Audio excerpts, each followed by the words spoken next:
On a rugged hilltop, the Son of God was crucified, bearing the weight of humanity's sins. The sky above turned dark as the moment of his sacrifice drew near. Jesus hung on the cross, his body battered and broken. With every breath he bore the sins of the world, enduring unimaginable pain for our redemption. The earth trembled, and darkness covered the land as the hour of his death approached. Nature itself seemed to mourn the suffering of its creator. With his final breath, Jesus cried out, "It is finished."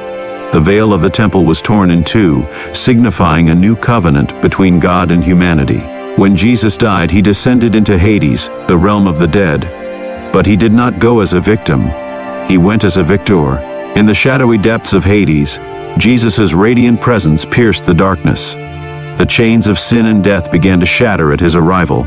Jesus proclaimed his victory to the spirits imprisoned there.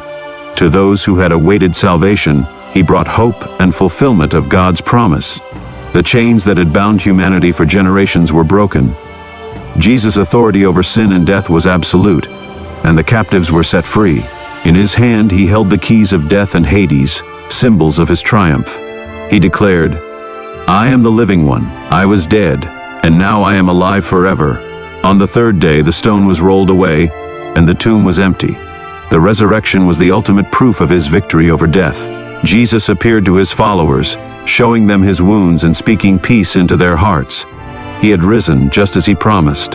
40 days later, he ascended into heaven, promising to prepare a place for us. His mission on earth was complete, but his work in heaven continues. Through his death and resurrection, Jesus opened the way for all to come to God.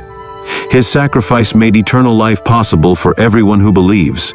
His journey to hell and back reminds us of God's unfailing love. No matter how deep the darkness, his light can reach us. Will you accept his gift of salvation today?